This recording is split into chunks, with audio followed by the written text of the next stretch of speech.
Alright guys, तो guys हम लोग अपना ब्लॉगिंग एप्लीकेशन का फ्रंट एंड बना रहे थे रिएक्ट जैसे। और हम लोगों ने यहाँ पे चार वीडियोस कवर कर ली थी, जिसमें हम लोग ने इंट्रोडक्शन और साथ ही साथ में हम लोगों ने प्रोजेक्ट सेटअप ये सब कंप्लीट कर लिया था। लेकिन गाइस वहाँ पे एक प्रॉब्लम आ रही थी। इस वीडियो में हम लोग उसी प्रॉब्लम का डिस्कशन करेंगे और कैसे सॉल्व करना है वो करेंगे, क्योंकि अगर ये दोनों प्रॉब्लम नहीं सॉल्व हुई तो हमें बहुत ज़्यादा मेहनत लगने वाली है अपने प्रोजेक्ट को बनाने के लिए। बट अगर ये दोनों प्रॉब्लम सॉल्व हो गई तो हम बहुत आसानी से प्रोजेक्ट को डेवलप कर पाएंगे। सबसे पहले हम लोग समझते हैं कि वो प्रॉब्लम क्या है और उसको कैसे सॉल्व करेंगे। तो गाइस सबसे पहली जो प्रॉब्लम है वो हमारी प्रॉब्लम है यहाँ पे एमेट की प्रॉब्लम। एमेट मीन्स कि हमारा जो यहाँ पे एक्सपेंशन होता है, जैसे हम कोई HTML लिख रहे हैं तो अगर हम पूरा HTML टैग टाइप करेंगे तो बहुत ज़्यादा मतलब काफ़ी टाइम लगता है उसको टाइप करने में। बट हम लोग को जो एमेट फीचर प्रोवाइड करता है वो टैब एक्सपेंशन की। जैसे हम लोग टैब या एंटर करते हैं तो अपने आप से वो एक्सपैंड हो जाता है। फॉर एग्जाम्पल हमारे पास एक HTML फाइल है test.html और इसमें हम लोग यहाँ पे हैं। अब हम यहाँ पे अपना एक्सपेंशन टेस्ट करेंगे, सबसे पहले एमेट टेस्ट करेंगे। एंड ये जो एमेट है ये हमारे रिएक्ट वाले प्रोजेक्ट में नहीं चल रहा है। अब इसी का प्रॉब्लम हम लोग, इसी का सोल्यूशन हम लोग इस वीडियो में निकालेंगे जो हमें प्रॉब्लम मिली है। ठीक है, तो हम लोग HTML फाइल में सबसे पहले ट्राई कर लेते हैं कि एक्चुअली क्या है एमेट। तो जैसे हमने H1 लिखा और टैब दबाया तो आप देखोगे अपने आप से ऑटो कंप्लीट हो जाएगा। ऑटो कंप्लीट का मतलब टैग लग जाएगा। फिर से देखिए हमने यहाँ पे H1 टैब, ठीक है। अगर हमें इस पर क्लास लगानी है तो हम लोग क्या करेंगे, देखिए हम लोग यहाँ पे H1 dot container and tab दबा देंगे तो आप देखोगे यहाँ पे एक क्लास लग जाएगी कंटेनर। इसी तरह हम लोग को एक डिव के अंदर दूसरी डिव बनानी है तो हम लिखेंगे डिव, और डिव के अंदर क्लास भी लगा सकते हैं। क्लास हमने लगा दिया कंटेनर एंड दूसरी डिव इसके अंदर बनानी है तो हम यहाँ पे लगाएंगे ग्रेटर देन एंड फिर डिव एंड फिर हम इनर डैश कंटेनर। ठीक है, सो इस तरीके से एक डिव जिसकी क्लास कंटेनर है एंड दूसरी डिव इसके अंदर जिसकी क्लास इनर कंटेनर है। अगर हम टैब दबा देंगे तो यहाँ पे बन जाएगा। आप देखोगे यहाँ पे दिखा भी रहा है, एमिट का सजेशन भी दे रहा है। तो जैसे आप एंटर करोगे VS कोड में या टैब दबाओगे एंटर करोगे तो आप देखोगे एक डिव बन जाएगी जिसकी क्लास है कंटेनर और दूसरी डिव बन जाएगी जिसकी क्लास है इनर कंटेनर। इसी तरह हम लोग टेबल्स बना सकते हैं। जैसे सपोज हम एक बड़ा सा आपको करके दिखाते हैं एक्सपेंशन, ठीक है, या हम लोग एमेट यूज़ करके बड़ी सी HTML लिख के दिखाते हैं, तभी तो मज़ा आएगा। अगर हम लोग मतलब कुछ बढ़िया नहीं करेंगे तो मज़ा नहीं आएगा। तो हम यहाँ पे लिखेंगे def and class of container and फिर उसके बाद हम लिखेंगे डिफ, उसके अंदर हम क्लास लिखेंगे रो एंड फिर हम उसके अंदर लिखेंगे डिफ एंड उसकी क्लास हम लिखेंगे कॉल MD एंड 4, ठीक है। और इसको हम बनाएंगे 3, ठीक है, मतलब जो रो है उसके अंदर 3 कॉल MD4 बनेंगे, ठीक है। एंड हर एक कॉल MD4 के अंदर हम बनाएंगे एक डिव ऑफ कार्ड, ठीक है। अभी आपको दिखने लगा बट आप अच्छे से समझ जाओगे एक्चुअली हम लोग कर क्या रहे हैं, ठीक है। सो हम बनाएंगे डिव ऑफ कार्ड एंड फिर उसके अंदर हम बनाएंगे div of card body and फिर उसके अंदर हम बनाएंगे H1 या ऐसे ही हम लोग लिख देते हैं P बस पैराग्राफ एंड हम एंटर कर देंगे। सो आप देखोगे ये देखिए कुछ इतना बड़ा HTML लिख के आ गया। कैसे, देखिए div of container, I think L हो गया था गलती से, ठीक है। लेकिन इस डिव ऑफ कंटेनर के अंदर आप देखोगे यहाँ पे एक रो है एंड रो के अंदर हमारे पास एक पहला वाला कॉल MD4 है, ये देखिए, ठीक है। और इसके अंदर एक कार्ड है एंड फिर कार्ड बॉडी है। इसी तरह दूसरा वाला कॉल MD4 है, फिर कार्ड है, फिर कार्ड की बॉडी है एंड इसी तरह तीसरा वाला कॉल MD4 है, कार्ड है एंड देन कार्ड की बॉडी है। तो इसका मतलब हम लोगों ने एक ही लाइन में ये सारा का सारा काम कर लिया। अब ये बहुत ही यूज़फुल है और इसी को बोलते हैं एमेट। लेकिन दुर्भाग्य हम लोग का है कि ये एमेट हमारे इस रिएक्ट वाले प्रोजेक्ट में नहीं चल रहा है। हम इस वाले HTML को बंद करते हैं, ठीक है। सो हमने इस वाले HTML को बंद कर दिया और ये हमारा रिएक्ट का प्रोजेक्ट है, ठीक है। एंड इसमें हम लोग सपोज लॉगिन पेज पे हैं या होम पेज पे हैं, ठीक है। एंड यहाँ पे होम पेज पे हम let's try it out some, हम यहाँ पे कुछ ट्राई करते हैं। जैसे हमें यहाँ पे एक डिप बनानी है तो हम लिखेंगे डिफ और लगाएंगे कंटेनर, टैप करेंगे तो नहीं चल रहा है। अब इससे नुकसान ये है कि हम लोग और भी चीज़ें नहीं कर सकते, मतलब डिफ के अंदर डिप नहीं बना सकते, डिफ के अंदर कार्ड वगैरह कुछ भी एमेट नहीं यूज़ कर सकते। तो ये बहुत ही ज़्यादा प्रॉब्लम क्रिएट करने वाला है। क्यों? क्योंकि हम लोग बहुत बड़ा HTML लिखने के लिए फिर हमें ऐसे लिखना पड़ेगा। सो हमें क्या करना होगा, हमें HTML इस एमेट को इनेबल करना होगा। उसको कैसे करेंगे, हमने यहाँ पे गूगल सर्च कर रखा है, आपको दिखाते हैं, ठीक है।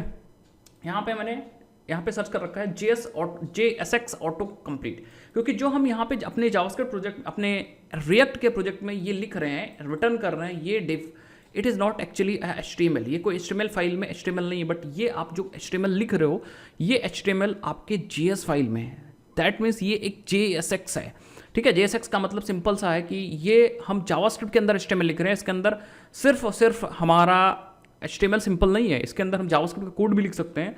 एंड इसी और जब हम कोई जावास्क्रिप्ट के अंदर HTML लिखते हैं तो उसको JSX बोलते हैं। अभी बाद में कंपाइल होगा देन HTML बनेगा, ठीक है। तो ये एक सिंपल HTML नहीं, इसीलिए हमने यहाँ पे लिख रखा है JSX ऑटो कंप्लीट। जब हम करेंगे तो हम पहला जो रिजल्ट है उसको ओपन करेंगे, JSX और HTML ऑटो कंप्लीशन इन VS कोड, तो हमें यहाँ पे मिलेगा रिजल्ट। थोड़ा सा मैं जूम कर देता हूँ उसको, ठीक है। एंड यहाँ पे हमें रिजल्ट मिलेगा, ठीक है। तो ये वाला रिजल्ट टिक है, हम लोग यहाँ पे जाएंगे। सो यहाँ पे लिखा अपडेट 2021, तो इसमें लिखा है for those who just want to copy and paste the code, तो ये यूज़ कर सकते हो। बट अगर ये काम नहीं करता है तो आप दूसरा ये वाला यूज़ कर सकते हो, ठीक है। सो हम लोग ये जो कोड है वो अपने VS कोड के सेटिंग्स में अप्लाई करेंगे, ठीक है। तो आपको क्या करना है, यहाँ पे बेसिकली की एंड वैल्यू पेयर्स हैं। पहला की है emit dot trigger expansion tab true, ठीक है। दूसरा एमिट डॉट इंक्लूड लैंग्वेजेस, और लैंग्वेजेस में एक जो ऑब्जेक्ट है उसमें जावास्क्रिप्ट रिएक्ट है, तो यहाँ पे जावास्क्रिप्ट रिएक्ट को हम लोग इंक्लूड कर रहे हैं एज अ लैंग्वेजेस। एंड हम चाहते हैं कि टैब दबाएं तो हमारा काम हो जाए। अब इन दोनों को उठाएंगे हम लोग, यहाँ पे कॉपी कर लेंगे एंड यहाँ पे आएंगे, हम चलेंगे सेटिंग्स में, तो हम इस वाले सेटिंग वाले आइकन पे क्लिक करेंगे एंड यहाँ पे हम लोग सेटिंग्स में आ जाएंगे। एंड देन हम टॉप साइड में हल्का सा मैं आपको अगर दिखाने की कोशिश करूँ तो बस एक सेकेंड, फिर से सेटिंग्स में आते हैं। सेटिंग्स में आएंगे हम लोग, सेटिंग्स में, एंड देन हम लोग क्या करेंगे, सेटिंग्स में आएंगे, देन हम लोग सेटिंग्स में सर्च कुछ नहीं करेंगे, सर्च हटा देंगे, सर्च को हटा देंगे। हम लोग यहाँ पे ओपन करेंगे ये वाला ऑप्शन, ठीक है। ये वाला ऑप्शन बेसिकली क्या है मैं आपको दिखाता हूँ, ठीक है। थोड़ा सा जूम करके, ये वाला ऑप्शन है, ठीक है, ओपन सेटिंग्स जेसन। तो हम सेटिंग का जेसन ओपन करेंगे। अब इसमें कुछ ऐसा लिखा हुआ है, ठीक है, हल्का जूम आउट कर देते हैं, ठीक है। यहाँ पे कुछ ऐसा लिखा हुआ है एंड ये हमारा ऑब्जेक्ट है, इसी ऑब्जेक्ट के अंदर हमें वो सेटिंग्स पेस्ट करनी है। तो हम नीचे आ जाएंगे एंड यहाँ पे आने के बाद सबसे लास्ट में ऑब्जेक्ट के अंदर हम वो वाली सेटिंग अपनी पेस्ट कर देंगे। और ये सेटिंग क्या कह रही है, ये सेटिंग कह रही है कि emit dot trigger expansion on tab true and emit on include in languages. And JavaScript में हमारा जावास्क्रिप्ट रिएक्ट है, सेव कर देंगे। एंड इसको सेव करने के बाद बस आपका काम होने लगेगा। आप इसको सेव करने के बाद आप सेटिंग्स को क्लोज कर दीजिए, Ctrl+S से मैंने सेव कर दिया, इसको भी सेव करने के बाद क्लोज कर दीजिए। एंड अब हम यहाँ पे यूज़ कर सकते हैं। फॉर एग्जाम्पल अगर हमें यहाँ पे यूज़ करना है डिफ के अंदर कंटेनर, डिफ के अंदर कंटेनर एंड एंटर करेंगे तो आप देखोगे यहाँ पे एक डिप बन गई और क्लास नेम कंटेनर आ गया। क्योंकि हमें पता है रिएक्ट में हम लोग क्लास नहीं यूज़ कर सकते, क्योंकि क्लास ऑलरेडी एक कीवर्ड है, हम लोग यहाँ पे क्लास नेम यूज़ करेंगे, ठीक है। इसी तरह हम लोग यहाँ पे डिफ के अंदर कार्ड एंड उसके अंदर डिफ कार्ड बॉडी, ऐसे करके हम टैब दबा के भी इसको एक्सपेंड कर सकते हैं या फिर एंटर करके भी चीज़ों को एक्सपेंड कर सकते हैं।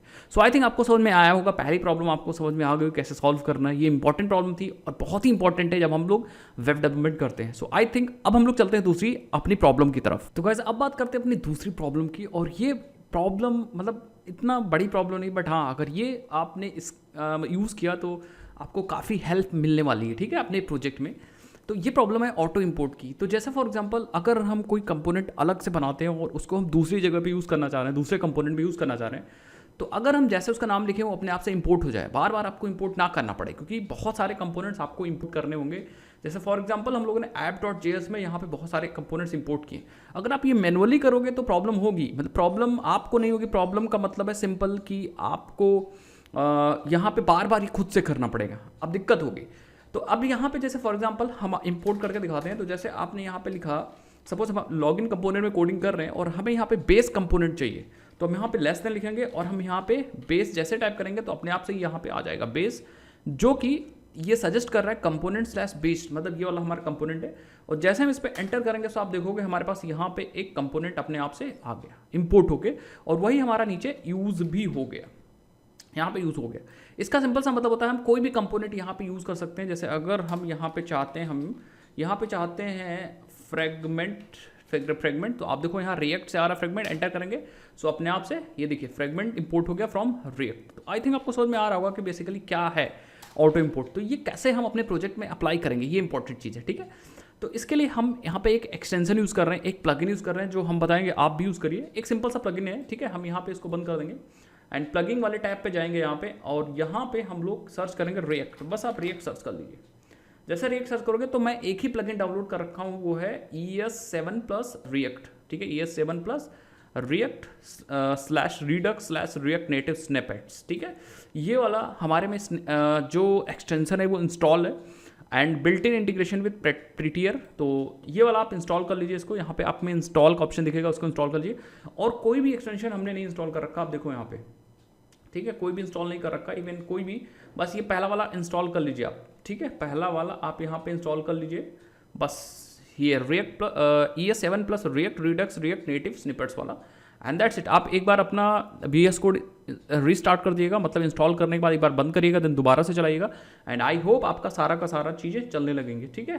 एंड अगर आप चाहते हो तो प्रीटियर वगैरह भी इंस्टॉल कर सकते हो, थोड़ा सा अच्छा दिखने के लिए, प्रीटियर, ठीक है, प्रीटियर, ये देखिए मैंने प्रीटियर भी कर रखा है, तो आप प्रीटियर भी इंस्टॉल कर सकते हो। ये कुछ चीज़ें हैं इंपॉर्टेंट, बट हाँ आपके कोड को एफिशिएंट बनाएंगे। कोड को एफिशिएंट मतलब आपके कोडिंग का जो टाइम है वो कम लगेगा, ठीक है।